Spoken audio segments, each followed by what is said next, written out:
BBS का मतलब होता है कि बार बेंडिंग शेड्यूल। बार मतलब कि सरिया जो आपका हर साइड पे यूज होता है। स्टील बेंडिंग मतलब कि मोड़ना, यानी कि उसको बेंड करना 90 डिग्री या फिर 135 डिग्री या फिर 45 डिग्री, जो भी है उसको बेंड करना रहता है। और इसका एक छोटा सा definition, bar bending schedule is a list of reinforcement bars for given reinforced concrete work item and is presented in a tabular form for easy visual reference. यानी कहने का मतलब यह है कि किसी भी आप कंक्रीट वर्क को कर रहे हैं तो उसके लिए बीबीएस बनाना बहुत ज़रूरी रहता है। इसके लिए आपको एक लिस्ट वाइज तैयार करना पड़ता है रेनफोर्समेंट की डिटेल को, और यह आपको एक टेबुलर फॉर्म में मिलेगा या फिर आपको टेबुलर फॉर्म में देना पड़ता है, यानी कि टेबल बना के, जैसे कि उसका डाया और serial number, dia, cutting length और नंबर ऑफ पीस, ये सब उसमें लिखा रहेगा। ये सब कैलकुलेट करके आपको देना रहेगा। और बीबीएस बनाने के एडवांटेज क्या हैं?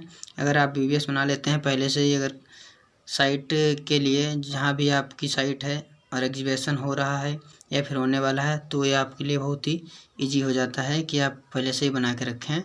तो इसका एडवांटेज ये है कि when BBS is available, cutting and bending of reinforcement can be done at factory and transported to site. यानी कि अगर आप पहले से ही बना लेते हैं बीबीएस, तो आप उसको कटिंग करवा सकते हैं, पहले से ही बेंडिंग भी करवा सकते हैं, और उसको अपनी फैक्ट्री में या फिर जहाँ कहीं साइट है वहाँ पर भी करवा सकते हैं विद जो फिटर रहते हैं उनके द्वारा, और उसको इजीली अपने वहाँ से साइट तक ले आ सकते हैं पहले से ही, और टाइम की सेविंग भी हो जाएगी आपकी। और increase faster executions at site and reduce construction in time and cost. यानी कि जो आपका एग्जीक्यूशन है उसको भी यह इंक्रीज कर देता है, तेज़ी ला देगा, क्योंकि आपका जब बीबीएस पहले से ही तैयार होगा तो आप एग्जीक्यूशन जल्दी करवाएंगे, क्योंकि आपको बीबीएस बनाने में कोई टाइम लगने वाला नहीं है। जितनी जल्दी आपकी खुदाई हो जाएगी उतनी जल्दी आपका काम आगे बढ़ जाएगा, और यह आपका टाइम भी बचा लेगा। पहले से तैयार रहेगा तो आपको खुदाई करवाने के बाद में बीबीएस बनाने के लिए टाइम लेना नहीं पड़ेगा, टाइम की ज़रूरत नहीं पड़ेगी। खुदाई हुई तुरंत बीबीएस तैयार है, आप कटिंग करवा के बेंडिंग करवा के वहाँ पे प्लेस करवा सकते हैं, ठीक है। और बार bending also avoid the wastage of steel management. और तीसरा पॉइंट इसका यह है कि जो बार बेंडिंग है उससे हमारी जो स्टील की वेस्टेज है उसको हम रिड्यूस कर सकते हैं, वो एकदम कम हो जाती है, और स्टील हमारी ख़राब नहीं होती। जितनी हमको स्टील चाहिए रहती है उतनी ही स्टील हम ले लेते हैं, चाहे साइड से या फिर दुकान से ले सकते हैं। चौथा पॉइंट इसका यह है कि it provides better stock management for reinforcement.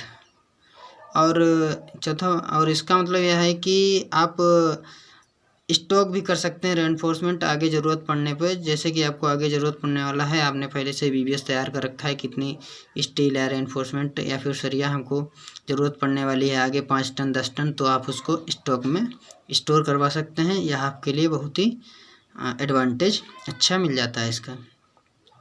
और पांचवा पॉइंट इसका है यह है कि steel requirement for next phase of construction can be estimated with accuracy. और अगले फेज के कंस्ट्रक्शन के लिए आप बीबीएस जो बनाया हुआ रखा है वो बहुत ही हेल्पफुल हो जाता है, और एस्टिमेट कर सकते हैं आप एकदम एक्यूरेट वेट के साथ में कि आपको 10 टन 20 टन सरिया चाहिए, वो आप इसके लिए एक्यूरेट करवा के रख सकते हैं। छठा पॉइंट इसका यह है कि B prevents stocking of extra steel enforcement at site for longer time. यानी कि आप जो ज़्यादा सरिया आपका आ गया है या फिर नहीं आ रहा है उसको आप ज़्यादा टाइम के लिए स्टोर नहीं करेंगे, क्योंकि आपको पता है कि हमारे पास 10 टन का यूज ही है और आपके पास सरिया 15 टन पड़ी है, तो आप उसका 5 टन यूज कहीं और भी करवा सकते हैं, या किसी को ज़रूरत है उसको भी दे सकते हैं, या दूसरी साइट पे किसी को ज़रूरत है वहाँ भेज सकते हैं, क्योंकि आपके पास तो लिमिटेड सरिया है ही। तो इसके लिए आप वहाँ पे ज़्यादा टाइम के लिए पड़ी नहीं रख सकते हैं, क्योंकि अगर पड़ी रहेगी तो सरिया भी ख़राब हो जाएगी आपकी, और उस पर क्रोजन भी आ जाएगा।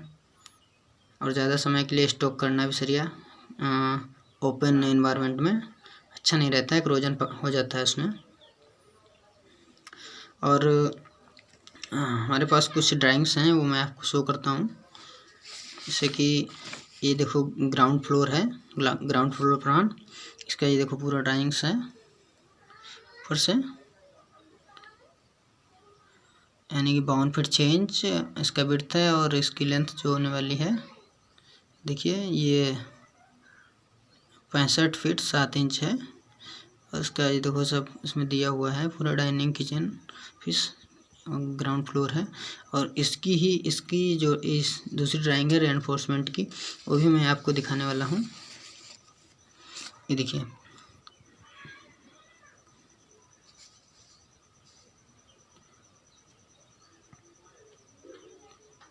Details of beams at slab level. Okay, इसमें आपको पूरा दिख रहा होगा कि सरिया जो है किस तरह शो किया गया है, किस तरह उसको बेंड करना है आपको। जो सरिया इसमें जिस तरह बेंड किया हुआ है इसी तरह आपको बेंड करना रहता है हमेशा, जब भी आप साइट पे जॉब करने के लिए जाते हैं या साइट पे काम करवाते हैं। और इसमें LD भी दिया हुआ है आपको, हर चीज़ दी हुई है इसमें। ST2 extra, ST1, ASB, LDT जो भी चीज़ें ज़रूरत पड़ती हैं। STPs in end zone 2D, STPs in middle zone L1, STPs in end zone 2D। Okay, और इसके नीचे आपको दिख रहा होगा table 3। Table 3 details of beams at slab level. इसमें देखो ये पूरा आपको दिया हुआ है सीरियल नंबर वाइज 1 से 12 तक, और बीम नंबर भी दिया हुआ है B1, B2, B3, B4, B5, B6 और B12, B12 तक या B12। और उसमें आपको ये भी दे रखा है इसका बीम साइज भी, जिसकी विड्थ और डेप्थ दोनों दे रखी हैं।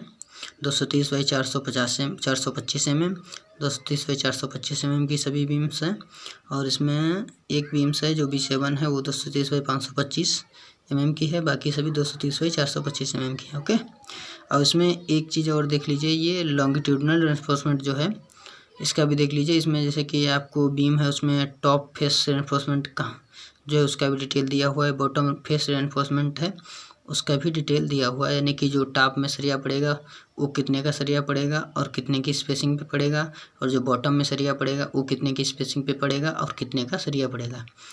ST1 जो दिया हुआ थ्रोट है टॉप पे, यानी कि इसमें 2H16 दिया हुआ है। 2H16 का मतलब ये होता है कि 2 सरिया पड़ेंगी आपकी 16 mm की। ओके, उसी तरह नीचे आप सब में दिया हुआ 2H16 यानी कि 2 सरिया 16 की, नीचे 3H20 दिया हुआ है यानी कि 3 सरिया 20 की।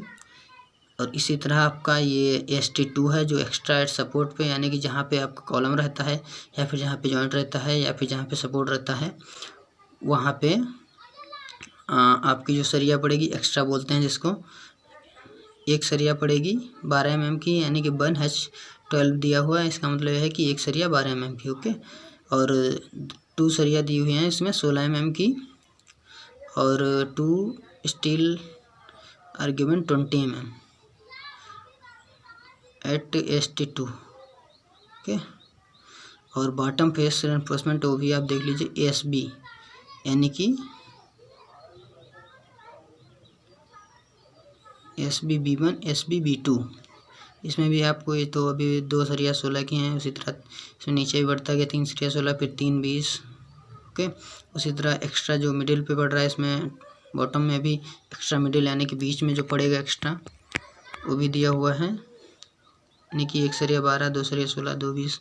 ओके, SBB का मतलब होता है कि बॉटम में, और इधर STT का मतलब कि टॉप में। ओके, और इसमें जो बीम है इसमें स्ट्रेप्स का जो देख लीजिए, यानी कि एंड जोन पे मिडिल जोन पे कितने की स्पेसिंग पे स्ट्रेप्स या फिर रिंग आपकी पड़ती हैं। वैसे जनरली सब रिंग बोलते हैं, स्ट्रेप्स और टेक्निकल लैंग्वेज में स्ट्रेप्स बोलते हैं।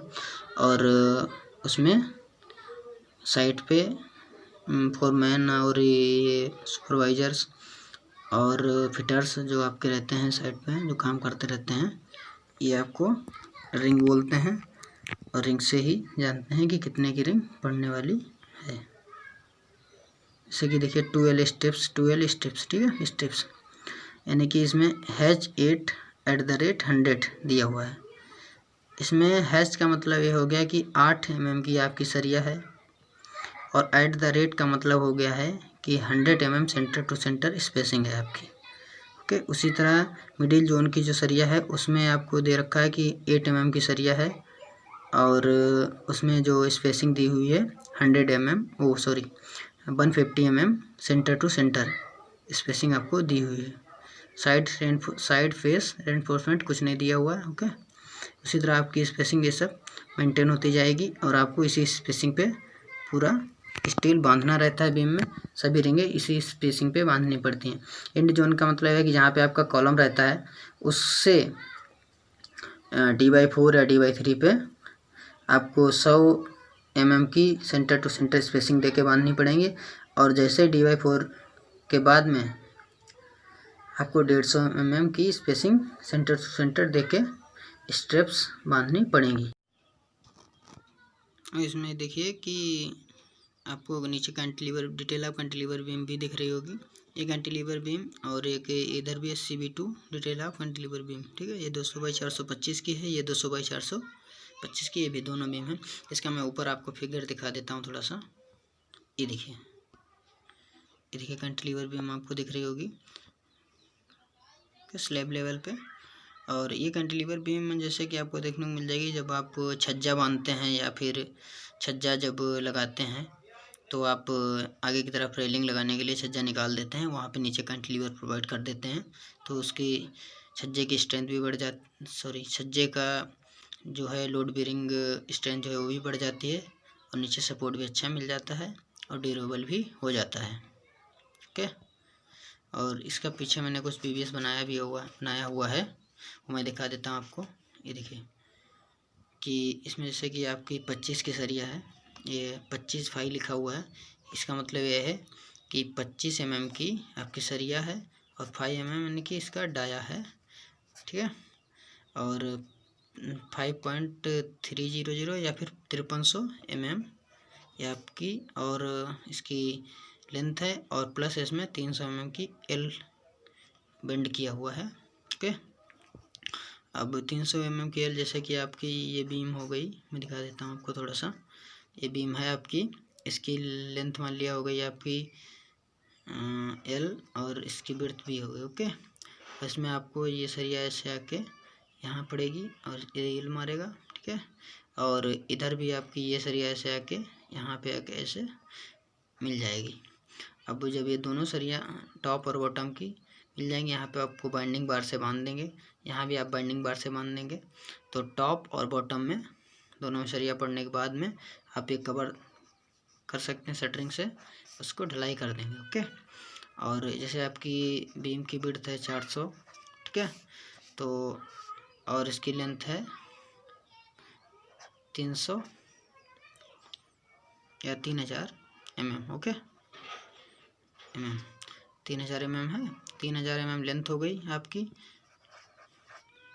3000 और प्लस L यानी कि इसकी विड्थ भी है 400 विड्थ है, यानी कि 400 जब आपकी विड्थ है तो इसमें से इसके कवर को माइनस कर देंगे, यानी कि कवर 25 mm 50 mm माइनस कर देंगे। ओके, तो कितना बचा 350 जो है इसकी 350 इसमें 3000 में और जोड़ देंगे, 350 की L जो इसमें लगेगी। ओके, 350 mm इसमें जोड़ देंगे तो आपकी हो जाएगी 3350 mm। ओके, अब आपको इतनी की सरिया कटवानी है 3350 mm या फिर 3.350 मीटर। कटिंग करवाने के बाद में आप सीधी सरिया आपकी रहेगी, उसके बाद में आप बेंडिंग मशीन पे जाके इसको बेंड कर सकते हैं 300 mm गेल लेके। ओके, ये रह गया आपका सरिया का जो कटिंग लेंथ है। कैसे मोड़ते हैं, बेंडिंग मशीन से मोड़ सकते हैं, डाई भी रहती है साइड पे, डाई से भी मोड़ते हैं, जैसा सही लगता है वैसे मोड़ लेते हैं। पतली सरिया डाई से मोड़ लेते हैं, जो से आपकी 32 है, 25 है, 20 है, 40 है और 28 है। ये सब सरियाँ आपको बेंडिंग मशीन से ही मोड़नी पड़ेंगी, क्योंकि किसी भी वर्कर या हेल्पर के बस की बात नहीं है कि 32 और 40 की सरिया वो हाथ से मोड़ दे या फिर डाई से मोड़ दे। ओके, जैसे कि इसमें मैं थोड़ा सा आपको कॉलम की डिटेल दिखा देता हूँ। ये ड्राइंग्स हैं हमारे पास कॉलम की, दिखे हैं इसमें, जैसे कि ये टाइप E2 कॉलम पूरा ये 800x800 का कॉलम बना हुआ है। ओके, इसका साइज दिया हुआ है और इसका जो रेनफोर्समेंट है इसमें दिखे दिया हुआ है रेनफोर्समेंट पूरा। ओके, और इसका ये कवर भी दिया हुआ है और उसमें देखिए 12 बार्स हैं फॉर डाया ऑफ T40 यानी कि 40 mm की सरियाँ है आपके T40 का मतलब। ओके, 12 सरिया पड़ेंगे इसमें, 12 आप काउंट कर सकते हैं, 1 2 3 4 5 6 7 8 9 10 11 12। ओके, और इसका कवर माइनस करके इसकी रिंग बन जाएगी। जितनी भी लंबाई होगी इसकी कॉलम की, उतनी स्पेसिंग जो होगी इसकी उससे डिवाइड कर देंगे, आपको पता चल जाएगा उतनी लंबाई में कितनी सरिया पड़ रही हैं और कितनी वो स्ट्रिप्स आ रही हैं। ओके, और पीछे मैंने कुछ इसका स्ट्रिप्स का जो है कॉलम की उसका कटिंग लेंथ निकाला हुआ है, थोड़ा उसको भी मैं बता देता हूँ। ओके, ये देखिए आपका ये BBS है कॉलम का BBS जो रहता है, इसमें 2 पॉइंट और देख लीजिए। एक नोट पॉइंट है, जैसे कि आपकी स्टील अगर 12 mm की सरिया आप डाल रहे हैं या फिर 12 mm से कम की है, ओके, तो आपको कॉलम का जो कवर है वो 25 mm प्रोवाइड करना पड़ेगा। और अगर आपके सरिया की जो विड्थ है या डाया है वो 12 mm से ज़्यादा है, 16 है, 20 है, 25 है, 30 है, 32 है, तो उसके लिए आपको जो क्लियर कवर है वो 40 mm प्रोवाइड करना पड़ेगा अकॉर्डिंग टू IS कोड। और नॉर्मली हम लोग घर में बनाते हैं, जो रेजिडेंशियल हाउस रहते हैं अपने, जो नॉर्मली उनके लिए हम लोग 9 इंच का कॉलम ले लेते हैं, 9 इंच बाई 9 इंच का, क्योंकि 9 इंच की अपनी दीवार भी रहती है। और जो बड़ी बड़ी बिल्डिंगें बनती हैं उसमें बड़े बड़े कॉलम रहते हैं, जैसे कि 800 बाई 800 मेट्रो में हो गया और मल्टी स्टोरी बिल्डिंग्स हो गई, उन सब के लिए बड़े कॉलम रहते हैं। वैसे नॉर्मली तो हमको ये 9 इंच वाले ही कॉलम घर में देखने को मिलते हैं और यही बनाते हैं सब लोग ज़्यादातर। और इसका देख लेते हैं आगे थोड़ा सा, रिंग कैसे कैलकुलेट करते हैं इसकी कटिंग लेंथ स्ट्रिप्स की। जैसे कि आपकी कॉलम जो था कितना 800 बाई 800 का था, आपने क्या किया इसमें मैंने बताया कि 40 mm का कवर लेंगे। यहाँ पे देख लीजिए, ये देखिए है, तो इसका कवर 40 mm ले लिया। कहाँ, ये 800 बाई 800 है, 40 mm इधर से ले लिया, देखिए, और 40 mm इधर से ले लिया और 40 mm इधर से भी ले लिया। अब 40 दोनों तरफ से हो गया, तो 40 mm यानी कि आपका 40 mm जो है इधर से भी 40 mm हो जाएगा और इधर से भी 40 mm हो जाएगा आपका। ओके, तो 40 से 80 हो गया और 800 आपकी टोटल इसकी विड्थ थी, तो 800 से 80 को माइनस कर देंगे तो आपका बचेगा 720। ओके, ये देखिए 720 बाई 720 की आपकी रिंग बनेगी। ओके, अब 720 बाई 720 की अगर रिंग बनेगी तो उसके लिए आपको उसमें हुक के लिए भी स्टील ऐड करना पड़ता है। और उसके बाद में जब आप कोई भी सरिया हो, चाहे 10 mm की हो, चाहे 8 mm की हो या फिर 40 mm की हो, कोई भी सरिया हो, वो जब मोड़ते हैं, बेंड करते हैं, तो उसमें कुछ न कुछ इंक्रीमेंट हो जाता है और बढ़ जाती है सरिया वो। ओके, जैसे कि आपको इसकी कटिंग लेंथ निकालनी है, तो 720 कितनी बार आ रहा है, एक तरफ ये 2 3 4। ओके, चारों जो 720 हैं इनको ऐड कर लेंगे, 1 2 3 4 हो गया। उसके बाद में हुक जो होती है उसको 10D या फिर 100 mm ले लेते हैं, वैसे भी 10D लेते हैं IS कोड के अकॉर्डिंग। और जो इसमें डिक्रीज होगी जो स्टील, या फिर इसमें रिड्यूस करेंगे, रिड्यूस स्टील को, जो इसमें जैसे आप सरिया ये जो है इसको आप यहाँ से एक मोड़ेंगे, एक यहाँ से मोड़ेंगे, इस कॉर्नर से एक, इस कॉर्नर से और यहाँ से। ओके, तब आप मोड़ेंगे 1 2 3 4 5 हो गया पॉइंट। और जब आप कोई भी स्टील 90 डिग्री पे मोड़ते हैं तो आपको 2D इंक्रीमेंट होता है सरिया में। ओके, और जब आप किसी भी सरिया को 135 डिग्री पे मोड़ते हैं उसमें 3D इंक्रीमेंट होता है। यानी कि ये देखिए, ये 90 डिग्री मुड़ रहा है, ये 90 डिग्री मुड़ रहा है, ये 90 डिग्री मुड़ रहा है। ओके, 3 पॉइंट आपके ऐसे हैं जो 90 डिग्री पे मुड़ रहे हैं और 2 पॉइंट जो आपको हुक है कॉलम में, आपने देखा हो कि हुक बनी रहती है। जब भी आप कॉलम पे रिंग देखते हैं तो उसमें हुक मैंने बिना हुक के कॉलम बांधना सही नहीं रहता है, क्योंकि उसका अलग रीजन रहता है। ठीक है, और इसका कटिंग लेंथ ये देख लीजिए, निकाल दिया है। ये देखिए, इसको 10 यानी कि 10 mm की सरिया है आपकी। 5 × 5 इसके पॉइंट्स हैं, इसको माइनस कर देंगे। ठीक है, और ये आपकी कटिंग लेंथ कितनी आएगी 2880, और 100 mm जो है आपका जो हुक का वैल्यू है वो ऐड कर देंगे, और ये 10×25 50 mm माइनस कर देंगे, यानी कि टोटल आपकी कटिंग लेंथ आ जाएगी 2.930 mm, यानी कि 2.930 मीटर या फिर 9.6104 फीट।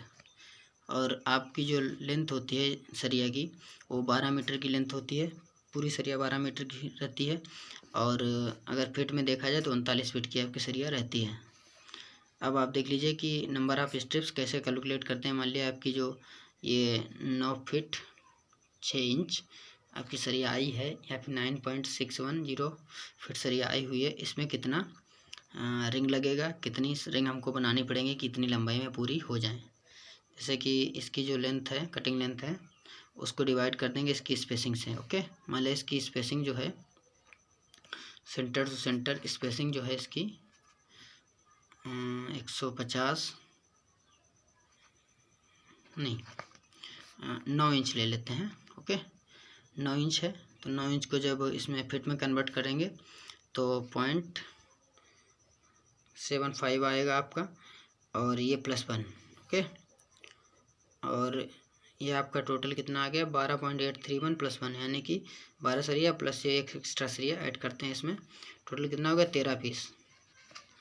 आपको टोटल कितनी सरिया 13 रिंग की ज़रूरत पड़ेगी। 9 फीट जो आपकी कटिंग लेंथ आई है उसमें बांधने के लिए 13 पीस बनानी पड़ेंगी। ओके।